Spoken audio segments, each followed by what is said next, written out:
A faint cry carried on the wind, too fragile to belong out there alone. They called her Barren and sold her cheap. He was a widowed cowboy with 4 orphans and a house that had forgotten laughter. One hard bargain set them under one roof, where winter winds, town gossip, and a child's burning fever tried to break them, and where her unyielding care stitched a home back together. When the man who cast her off returned to claim her, she chose the children who called her Mama. That choice made history. The dust did not lie still that morning. It stirred under hooves and boots alike, carried by the restless shuffle of men gathering in the town square. The air was dry enough to chap lips and crack wagon wheels, yet the crowd buzzed as though some spectacle worth their time had been promised. In truth, it was not worth much at all, just a woman, pale in the sun, shoulders hunched, eyes fixed somewhere beyond the faces gawking at her. They called her Barren. That word alone stripped her of worth in a land where children meant survival. She stood on the makeshift platform as though every jeer and whispered insult pressed her further down, grinding her soul into the trampled dust. At the edge of the crowd, a cowboy named Ezra Holt shifted uneasily in his boots. He had not come to watch such cruelty. Truth be told, he rarely came to town at all. But with 4 children waiting at the ranch, 4 pairs of hungry eyes and hands needing shoes, he had errands to run: grain, salt pork, lamp oil. He had not counted on running into her. Ezra's jaw clenched as the auctioneer shouted a price lower than he'd seen for a half-broke mule. A man behind him spat tobacco and said loud enough for all to hear, "A woman who can't bear any young ain't worth her keep. Might as well sell her for kitchen scraps." Laughter followed. The woman did not flinch, but Ezra caught the faint tremor in her clasped hands. She was holding herself together with threads thinner than spider silk. Ezra knew loss. His late wife, Sarah, had left him with 4 children when fever carried her off 2 winters ago. He'd been surviving on grit and routine ever since, cooking beans, patching clothes, tucking little ones into bed with stories he half remembered. But no story filled the emptiness where a mother's touch belonged. He hadn't come to buy a wife. The thought almost felt insulting, cheap. And yet, he saw his eldest daughter in his mind, 14 and already worn thin by chores meant for grown hands. He saw his youngest, no more than 3, who cried in the night for a mother who would never come. The bidding had stalled at $2. The woman's chin lifted slightly, as if daring the world to mock her one more time. Ezra's throat tightened. He hated the whole spectacle, the cruelty of men calling themselves civilized while treating another soul as livestock. His hand went up before he'd thought it through. 3. His voice carried over the hush that suddenly spread. The auctioneer's eyebrows shot up. $3 from Mr. Holt. Do I hear? No other bids came. Folks were too busy whispering, "Ezra Holt, the widower, buying himself a barren wife." The hammer fell with a dull crack. Just like that, the bargain was sealed. The woman blinked, once, slowly, as though her spirit had been drifting far away and was only now called back. Ezra stepped forward, not to claim ownership, never that, but to offer something like dignity. He extended his hand. She hesitated, then placed her small, calloused palm in his. Up close, her eyes were not defeated, but burning with a quiet defiance, as if to say, "I may have been branded useless, but I am still here." "Come on," Ezra murmured. "Let's get you out of here." The crowd parted, some smirking, some sneering, as the 2 walked toward the hitched wagon. The woman carried nothing but the thin shawl over her shoulders, and yet she walked with measured steps, not rushing, not begging. Ezra helped her climb into the wagon, then flicked the reins. The horse pulled them out of town, the sound of wheels, crunching on dry earth marking the start of something neither of them could yet name. Behind them, the gossip flared hot as wildfire. Ahead of them, the prairie stretched endlessly under a hard blue sky, and beside him, this woman, branded Barren, cast off like worn tack, sat silent, her hands folded tightly in her lap. Ezra glanced at her once more, then faced forward. He did not know if she would find her place among his children, or if the house would remain as hollow as before. But he knew one thing. He had pulled her from the cruelty of that platform, and perhaps, just perhaps, both of their lives might begin again. The wind pressed against the wagon boards like it wanted to know their secrets. By the time Ezra's wagon rattled up the long dirt road leading to his ranch, the sun had already sunk toward the horizon. The house stood waiting at the crest of the hill, a squat, weather-beaten structure with a sagging porch and a thin wisp of smoke curling from its chimney. It was not much, but it was all he had. Inside were 4 children, each carrying the marks of loss differently. Ruth, the eldest, barely 14, tried too hard to be grown. She kept the house together with a sternness that had no place on such young shoulders. Daniel, 12, wore anger like a badge, quick to scowl and quicker to doubt. Anna, 9, still held a child's softness, though worry often clouded her bright eyes. And little Samuel, only 3, was the baby of the family, clinging to a memory of his mother he could not fully recall. Ezra helped the woman down from the wagon. She stood stiff, clutching the edges of her shawl, her gaze sweeping the land as though memorizing the boundaries of this new cage.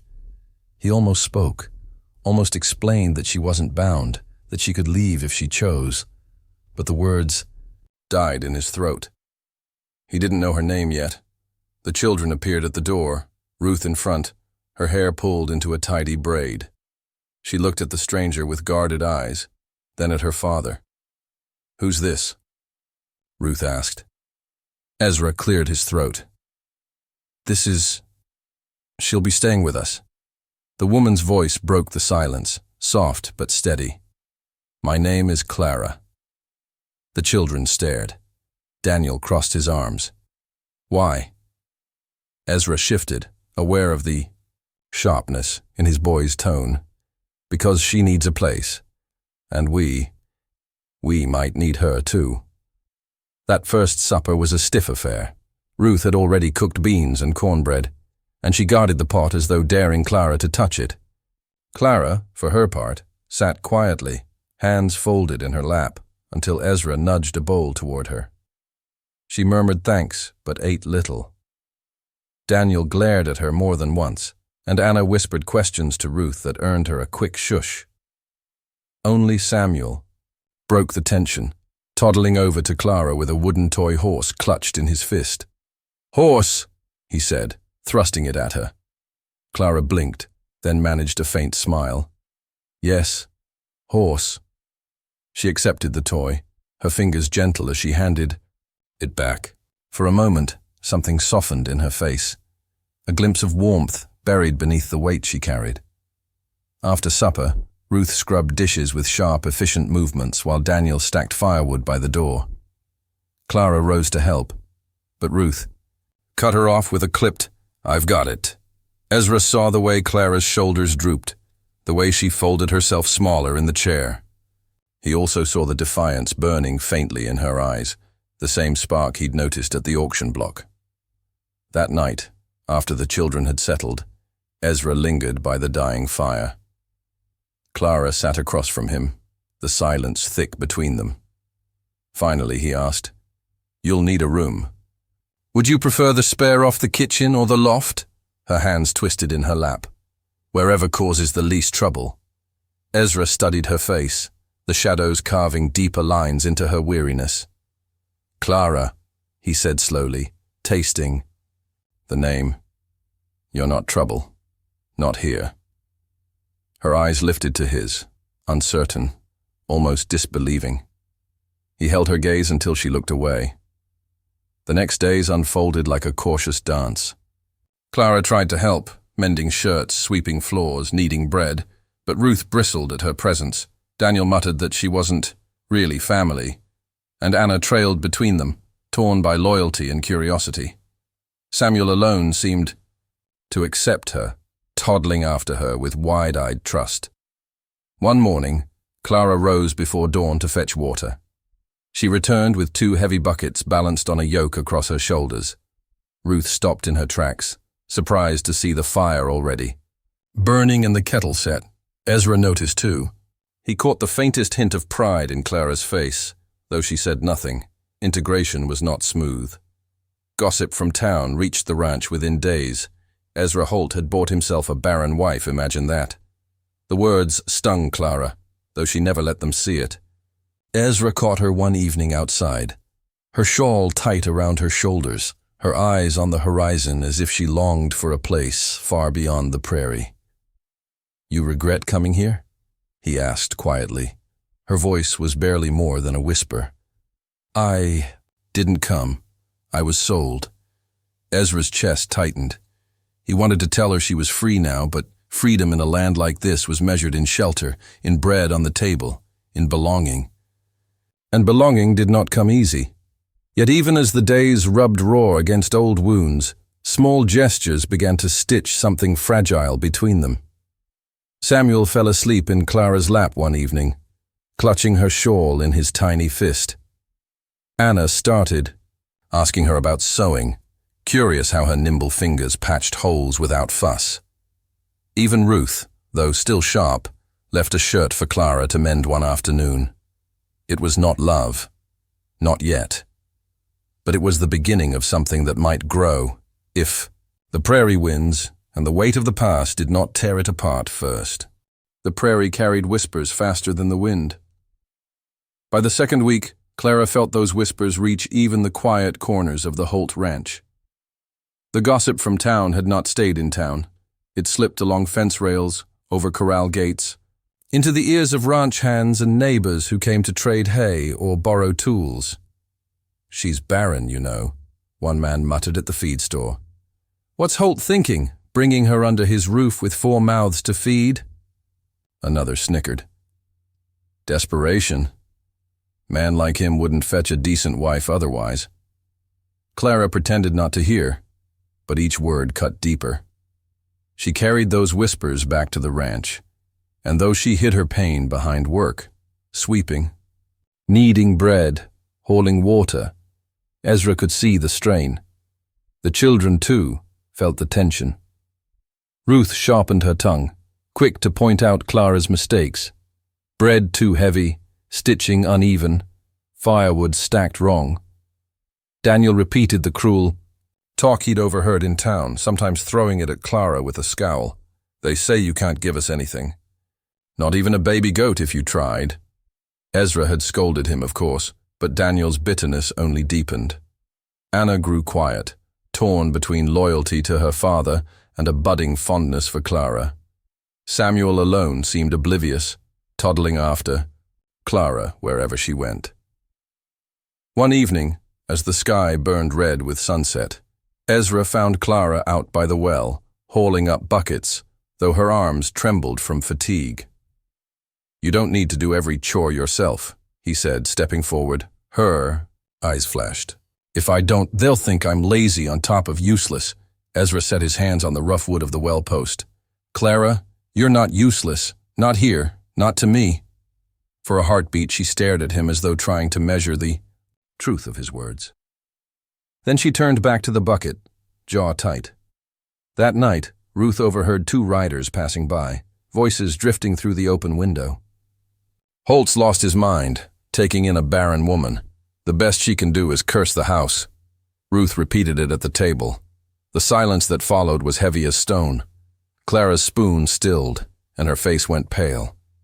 Ezra's fist clenched around his fork, but he said nothing.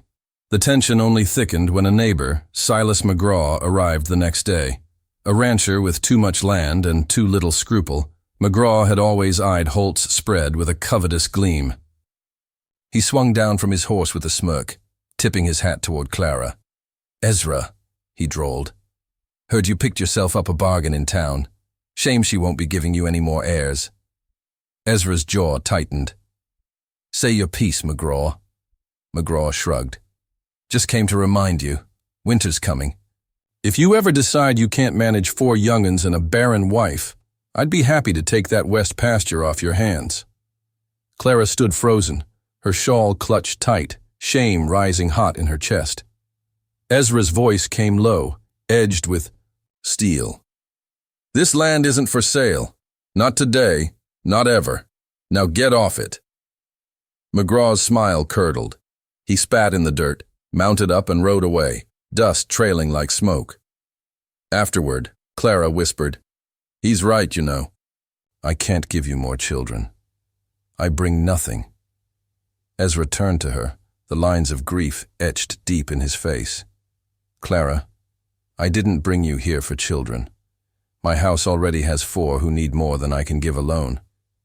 What they need is someone willing to stay." Her breath caught. Willing to stay. No one had ever spoken those words to her. She blinked hard, fighting the sting of tears, and nodded. Still, the tension simmered. Ruth resisted Clara's every step. Daniel grew sharper with his barbs, and even Anna hesitated in choosing sides. Clara worked harder, rose earlier, tried to prove her worth in 100 small ways, but the gossip weighed heavier than any bucket of water. One night, a storm rolled across the prairie, lightning splitting the sky. Inside, the children huddled while wind rattled the shutters. Samuel whimpered until Clara gathered him close, rocking him with a lullaby so soft it surprised even her. His tiny hand clutched her dress, his breathing steadied, and he slept. Ruth saw it. For the first time, her hard gaze faltered. The storm outside raged, but inside, a fragile thread of belonging began to weave itself. Not strong enough yet to hold against the world's judgment, but enough to whisper of what might come. Night fell heavy, but the silence spoke louder than the storm. The prairie was still soaked from the storm that had rattled the windows 2 nights before. The land smelled of wet dust and cedar, the sky washed clean, but inside the Holt ranch. The tension had not lifted. It pressed down in ways Clara could no longer ignore. That evening, after the children had gone to bed, Ezra found Clara on the porch, staring out at the horizon. A thin shawl wrapped around her shoulders, but her posture was rigid, as though she carried a weight she dared not set down. "Clara," Ezra said gently, "come in. You'll catch a cold." She didn't move. "You should know something," she whispered. Ezra's boots creaked on the boards as he stepped closer. "All right." Her hands twisted in her lap. "Back in Missouri, I was married. For 6 years. Her voice faltered. "He put me aside when no children came.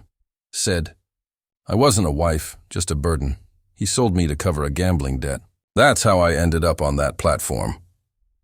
Ezra's jaw tightened, though he kept his voice steady. "What was his name?" "Thomas Carver." The name carried bitterness, like iron on her tongue. "If he ever comes looking, you'll know. Him by the lies first. He could charm a snake out of its skin." Ezra's hands curled into fists. Rage rose in him, not for himself, but for the woman before him, discarded as though her worth began and ended with her womb. He forced the anger down, meeting her eyes instead. "You're not what he called you."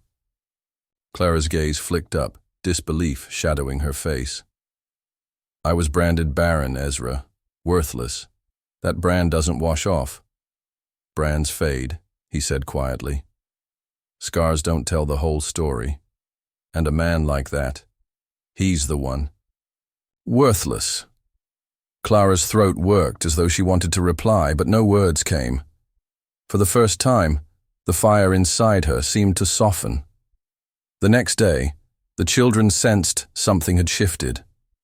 Clara rose early to bake bread, and when Ruth came into the kitchen, she found the table already set. Clara offered her a small smile. "Would you like to braid your sister's hair while I finish this?" Ruth hesitated, then nodded. It wasn't much, but it was the first time she hadn't bristled. Later, Anna tugged Clara's sleeve. "Will, you show me how to mend my doll's dress? You're better at it than Pa." Clara knelt beside her, guiding the little hands with patience. Every stitch tells a story. You just have to make them strong enough to hold. Even Daniel, though still prickly, began to watch her with less hostility.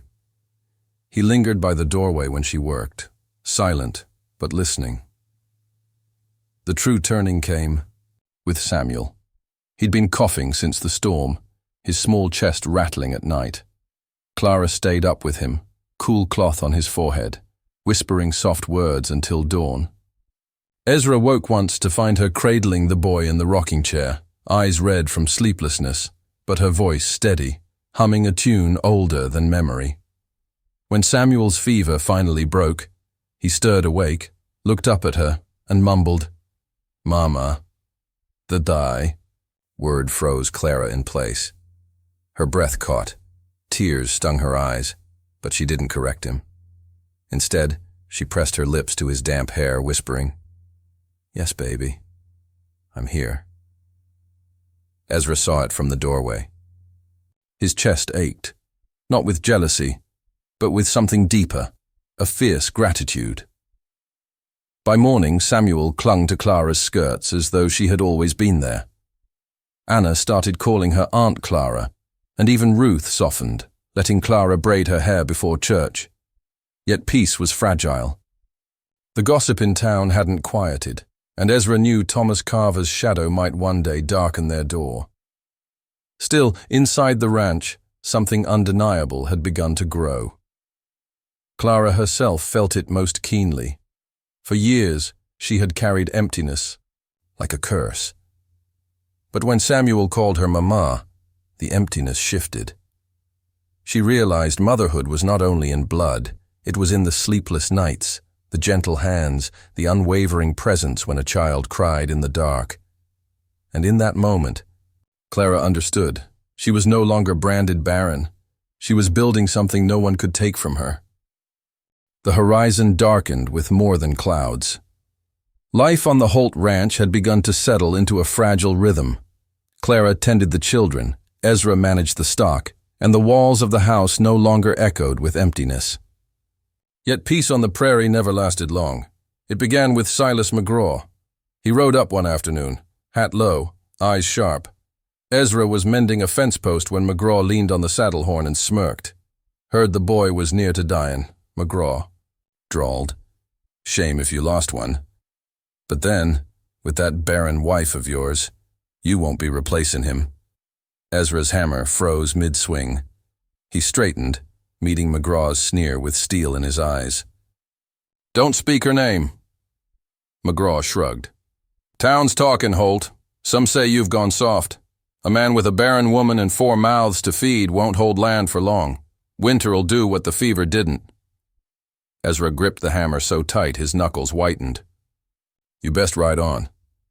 McGraw chuckled, but the sound carried no humor. "Don't worry, I'll be back. When the ground freezes and the wolves start circling, you'll see sense." He wheeled his horse and vanished in a trail of dust. Clara had been standing in the doorway, shawl wrapped tight, watching. She said nothing, but Ezra caught the fear in her eyes. That night, she lay awake long after the children slept, listening to the wind rattle the shutters. A week later, worse came. Thomas Carver rode into town. Word traveled fast. The gambler-turned-charmer, Clara's former husband, had arrived with stories dripping like honey. He claimed he'd been searching for his wife, that she'd been taken unfairly. He bought rounds of whiskey, flattered the sheriff, and spoke loud enough for everyone to hear. "That woman is mine by law. Holt's keeping her against her will." The whispers spread quicker than wildfire. Ezra learned of it the next day when Sheriff Alden rode out. The sheriff was a weary man, more interested in keeping peace than finding truth. "Ezra," he said, dismounting slowly, "I got Carver making claims in town. Says Clara's his rightful wife. Folks are listening." Ezra's jaw clenched. He sold her off like cattle. Alden sighed. "Maybe so. But the law's muddy in matters like this. If he presses, you'll fight with your hands. And not just in court." Inside the house, Clara overheard. Her face went pale, her hands trembling as she gripped the back of a chair. The children watched in silence, eyes wide. Ezra reached for her, steadying her hand. "He doesn't own you." "Not anymore." But Clara's voice cracked. "The law may say otherwise. He'll twist it, Ezra. He always does." The days that followed bristled with unease. Ruth asked questions in whispers. Daniel muttered threats about running Carver off with Pa's rifle. Anna clung to Clara's skirts, and Samuel cried whenever raised voices filled the room. Clara worked harder than ever, as though chores might shield her from the storm gathering outside. But every knock at the door, every rider on the horizon, made her flinch. One evening, Ezra found her by the hearth, hands still, eyes far away. "He'll come," she whispered. "And when he does, he'll take everything from you. From them." Ezra crouched beside her, his voice low but firm. "No, Clara, he won't. Not while I breathe." Her eyes searched his face, desperate for belief. "Why risk everything? I was branded Barren. I was cast off." Ezra reached for her hand, rough palm against her trembling fingers. "Because you stayed. Because when Samuel burned with fever, you didn't falter. Because they look to you now."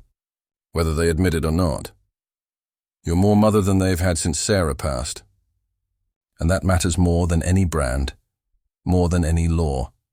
Tears spilled, but Clara held his gaze. In that moment she felt the truth. Belonging was not given by the world. It was forged in fire, in storms, in the grip of hands that refused to let go. But outside, the storm gathered.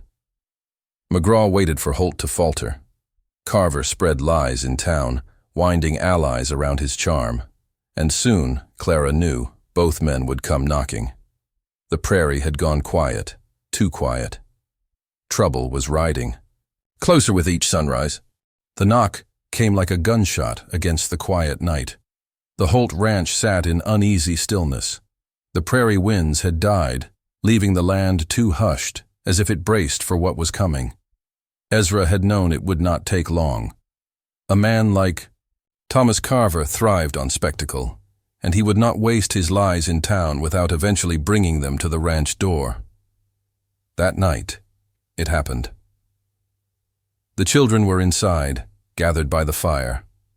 Clara was mending Samuel's torn shirt, her needle steady though her face betrayed the tension coiled in her chest. Ezra sat at the table, cleaning his rifle in silence. When the pounding came at the door, Samuel startled awake with a cry. Ezra rose slowly, every step deliberate. He opened the door to find Thomas Carver standing tall in the moonlight, a smile painted across his handsome, hollow face. Behind him loitered two rough-looking men, hired muscle, their hands never far from the pistols on their belts. "Well now," Carver said, tipping his hat with a flourish. "Isn't this cozy? My wife hid away in another man's home. Shameful, Holt. Truly." Clara's breath hitched from the hearth. Her hands clenched the fabric tight, but she did not rise. Ezra's jaw hardened. "She isn't yours. Not anymore." Carver's grin widened. "The law might disagree. Paperwork says she's my wife. Property, if you care to argue. And I do intend to collect what's mine." He took a step forward, but Ezra blocked the doorway. The lamplight behind him threw his shadow long. "Across the porch, you sold her, Carver," Ezra said, voice low and steady. "For whiskey money. You don't get to crawl back now that you've run dry." Carver's smile faltered, venom flashing in his eyes. "Careful, Holt. A man like me has friends. The sheriff listens when I talk. Half the town does. You think they'll side with a barren woman over me?" Inside, Ruth stiffened. Daniel's fists clenched at his sides. Anna pulled Samuel close, shielding his wide eyes from the scene at the door. Clara sat frozen, her knuckles white around the fabric. In her lap, Ezra did not flinch. "You'll not lay a hand on her. Not here, not while I draw breath." Carver chuckled, but the sound was cold. He leaned closer, voice dripping like poison. Then I'll ruin you another way. I'll have McGraw at my side, and we'll strip this land bare. You'll wish you'd never crossed me." Ezra's grip tightened on the rifle in his hand. For a moment, silence pressed heavily between them, broken only by the crackle of the fire inside. Then Ezra took one step forward, his presence filling the doorway. "Ride on, Carver. You bring trouble here again, and you'll find it waiting for you." Carver sneered, but he stepped back. "This isn't over. The law's on my side, Holt, and when it's done, she'll come crawling back whether she wants to or not." Turned on his heel, his men following, and the sound of hooves faded into the night. Ezra closed the door, setting the rifle aside with deliberate calm. His eyes found Clara. She was trembling, though she tried to hide it. "I told you," she whispered, voice breaking. "He'll take everything." Ezra crossed the room, kneeling before her. His rough hands covered hers, still clutching the fabric like a lifeline. "He won't. Not while I stand. Do you hear me, Clara? You belong here. With us. Not him." Her eyes brimmed with tears. For the first time, she let them fall freely, leaning into his touch, as though the weight of years had finally broken. "Behind them," Ruth spoke softly. "Pa's right. He won't take you." Her voice, once sharp and mistrustful, carried something new. "Loyalty," Daniel added, fierce and stubborn. "Let him try." "He won't get past us," Anna nodded, clutching Samuel tighter. "We're a family now." Clara looked at each child, her chest aching with a fierce, unshakable love. For so long she had believed she was empty, barren, cursed. But here, in their faces, their voices, their trust, she saw the truth. She was not barren, she was rooted, and her roots ran deep. Ezra met her eyes. "When he comes again, we'll be ready." And Clara, though fear still clawed at her, believed him. For the first time, she believed they could stand against the world, together. The storm had reached their door, but the fight had only just begun. The town square filled like a storm cell waiting to break. Word spread that Thomas Carver had called a hearing at the sheriff's office, demanding that Clara be returned to him. By the time Ezra hitched the wagon and drove Clara and the children into Dry Creek, half the town had already gathered. Men leaned on railings, women clutched shawls, children peeked around skirts, all eager for spectacle. Sheriff Alden stood weary on the steps, trying to keep order, while Silas McGraw smirked from the crowd, his eyes gleaming with opportunity. And there, at the center, was Carver, dressed sharp, hair slick, his charm polished like a snake's scales in the sun. "My wife," Carver announced with a grand sweep of his arm as Ezra helped Clara down from the wagon. "Stolen from me. Hidden away on Holt's land. I've come to claim her as mine by right." Gasps rippled. Clara's face went pale, but she lifted her chin, refusing to cower. Ezra stood beside her, broad and unyielding. Sheriff Alden raised a hand. "Carver, Holt, keep it civil. Let the woman speak, if she wishes." Carver's smile widened, teeth gleaming. "Clara, darling, come now. These people know the law. You belong to me." Clara's breath trembled, but she stepped forward. Her voice rang clear despite the quiver. "No, I do not," the crowd murmured, uneasy. Carver chuckled, trying to mask the sting. "You forget, my dear, a vow is binding. The law favors me." Clara's eyes blazed. "You broke that vow the day you sold me like cattle. You gambled away your claim when you cast me aside. You left me to die in shame. Ezra Holt did not steal me. He sheltered me when you would have left me to starve." The murmur swelled, some gasps, some nods.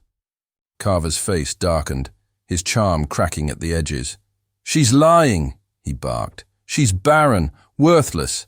Ask anyone here, what use is she to a man, to a ranch?"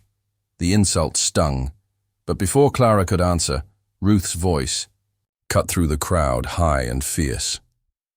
"She saved Samuel when the fever nearly took him. She kept us fed when Pa worked the fields. She's more a mother than we've had since Ma died." Anna's small voice followed, trembling but brave. "She's not worthless, she's ours."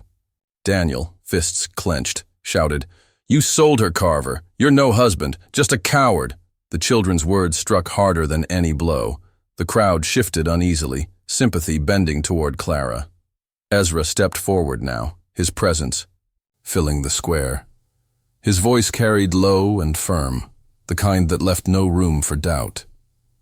"This woman is not barren. She has filled my house with more life than you ever could. She is mother to my children, keeper of my home, and partner in every storm we face. You'll not take her, Carver, not by law, not by threat, not by force." Carver's face twisted, rage seeping through his polished mask. He reached for the pistol at his hip. Gasps tore from the crowd, but Ezra was faster. His rifle came up smooth, aimed steady.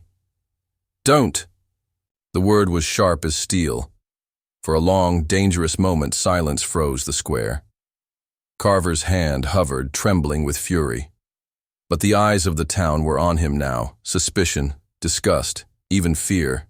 His charm had crumbled. Sheriff Alden stepped in, hand resting on his own weapon. "That's enough, Carver. You've no claim here. Ride out before I see you jailed for fraud and worse." Carver's face contorted, but he knew he'd lost. With a curse, he shoved past the sheriff, mounted his horse, and spat in the dirt. "This isn't finished," he snarled, before galloping out of town, his hired men scrambling after him. Silas McGraw muttered darkly, but even he shrank back under Ezra's glare. The crowd slowly dispersed, whispers now carrying Clara's name with respect, not scorn. Clara stood trembling, tears threatening, but when Samuel tugged her hand and whispered, "Mama, can we go home now?" her knees nearly buckled. Ezra caught her, steadying her with a firm arm around her shoulders. "Yes," he murmured. "Home. And—" For the first time, Clara believed it fully. She was home. The prairie seemed softer after the storm had passed. Dry Creek slowly returned to its usual rhythm, but for the Holt family, everything had changed. The town no longer whispered scorn when Clara's name was spoken. Instead, neighbors nodded, with quiet respect, recalling how she'd stood firm in the square, how the children had claimed her as their own. Back at the ranch, life settled into a new kind of peace. Clara rose each morning before dawn, her hands busy with bread and fire, her heart lighter than it had ever been. Ruth, once sharp with mistrust, now sought her counsel, asking for help with sewing or the softer skills of keeping a house. Daniel, though still headstrong, followed her advice on tending the chickens, pretending not to notice when she praised his work. Anna lingered at her side, eager to learn everything from patching clothes to mixing herbs for tea.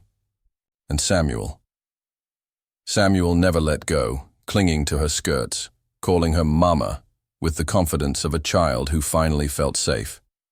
Ezra watched it all with quiet awe.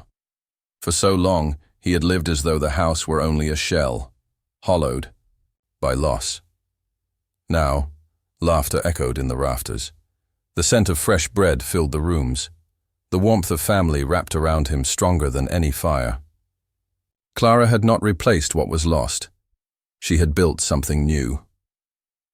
One crisp morning, as the first snow dusted the fields, Ezra found Clara on the porch, gazing out at the land. Her shawl fluttered in the breeze, but her posture was no longer burdened. She looked rooted, steady, as though she finally belonged to the earth beneath her feet. "You've given them more than I ever could alone," Ezra said softly, stepping beside her. Clara shook her head. "They gave me more. I thought I was barren, Ezra. Empty. But they called me Mama, and now I see I was never barren. I was waiting for this." Ezra reached for her hand, rough fingers curling around hers. "Then let's keep building it, together."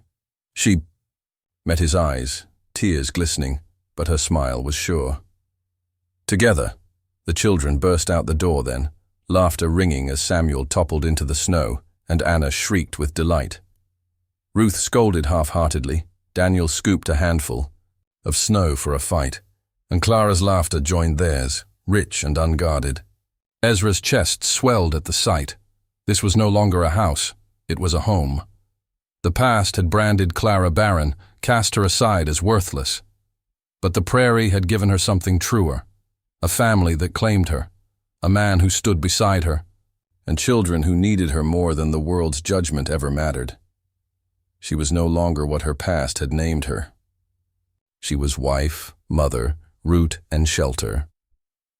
And in the quiet of that winter morning, as snow fell softly across the Holt ranch, the story of Clara and Ezra became more than survival.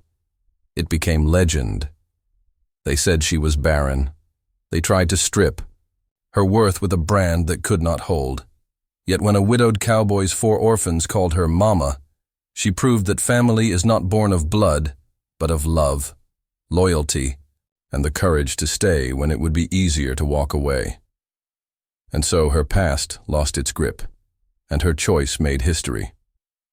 If this story moved you, ride with us again on the next Frontier Tale. Subscribe, share this journey, and keep the fire of hope alive.